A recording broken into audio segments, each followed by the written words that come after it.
CM ಸಿದ್ದರಾಮಯ್ಯನವರು ಇನ್ನೂ 5 ವರ್ಷ ಅಲ್ಲ 2.5 ವರ್ಷ ಇನ್ನೂ 10 ವರ್ಷ ಇದ್ದರೂ ಏನು ನಮ್ಮ ದೇಶಕ್ಕೆ ಲಾಸ್ ಆಗಲ್ಲ ಸರ್. ತುಂಬ ಬಡ ಜನರು ಹಾಗೂ ಹಿಂದುಳಿದ ವರ್ಗದವರು ಅವ್ರು ಸಿದ್ದರಾಮಯ್ಯ ಇರೋದ್ರಿಂದ ನಮ್ಮ 135 ಸೀಟು ಏನು ಕಾಂಗ್ರೆಸ್ ಬಂದಿದೆ ಈಗ ಅದಕ್ಕೆಲ್ಲ ಕಾರಣ ನಮ್ಮ ಸಿದ್ದರಾಮಯ್ಯ ಸಾಹೇಬರು ಮಾತ್ರ ಸರ್. ಅದು ಅದರಿಂದ ಅವ್ರಿಗೆ ಈ ದೀನ ದಲಿತರು ಎಲ್ಲ ಪರವಾಗಿರೋದ್ರಿಂದ ಅವ್ರಿಗೆ ಮುಂದಿನ ದಿನಗಳಲ್ಲಿ ಏನು ಸಿದ್ದರಾಮಯ್ಯನವರ ಏನಾರು ಇಳಿಸ್ತೀನಿ ಅಂತ ಏನಾರು ಪದೇ ಬಳಕೆ ಬರ್ತು ಅಂದರೆ ಮುಂದಿನ ದಿನಗಳಿಗೆ ಎಲ್ಲ ನಾವೆಲ್ಲ ಬೀದಿಗಿಳಿದು ಹೋರಾಟ ಮಾಡಬೇಕಾಗುತ್ತೆ ಸರ್. ಇಲ್ಲಿ ಸರ್ ಎಲ್ರಿಗೂ ಅವಕಾಶ ಇದೆ ಸರ್. ಅದು 2028ಕ್ಕೆ ಆಗಲಿ ಸರ್, ಅದೇನು ಬೇಡ ಅಂತ ನಾವೇನು ಹೇಳ್ತಾ ಇಲ್ಲ.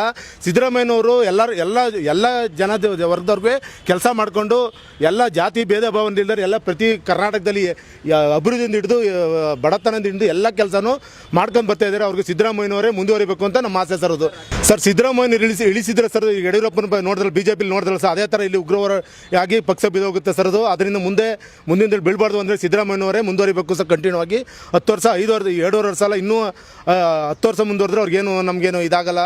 ಬಡವ್ರ ಪರ ಕೆಲಸ ಮಾಡ್ತಾಯಿದ್ರೆ ಮುಂದೆ ಆಗಬೇಕಾದರೂ ಆಗಲಿ ಸರ್, ಅದರಲ್ಲೇನು ತೊಂದರೆ ಇಲ್ಲ ನಮಗೆ. ಮುಂದೆ ಸಿದ್ದರಾಮಯ್ಯ ಇದ್ರ ಆಡಳಿತದಲ್ಲೇ ಮುಂದಿನ ದಿನಗಳಲ್ಲಿ ಚುನಾವಣೆ ನಡೆಸಬೇಕು ಅಂದರೆ ಸಿದ್ದರಾಮಯ್ಯನವ್ರನ್ನ ಕಂಟಿನ್ಯೂ ಮಾಡಬೇಕು ಸರ್. ನಮ್ಮ ಸಿದ್ದರಾಮಯ್ಯ ಸಾಹೇಬ್ರಿಗೋಸ್ಕರ ಅವ್ರಿಗೋಸ್ಕರ ನಾವು ಬೀದಿಲಿ ಉಗ್ರ ಹೋರಾಟ ಮಾಡ್ತೀವಿ ಸರ್. ಅವ್ರಿಗೋಸ್ಕರ ಪ್ರಾಣ ಬೇಕಾದ್ರೆ ನಾವು ಕೊಡ್ತಿದ್ದೀವಿ ಸರ್.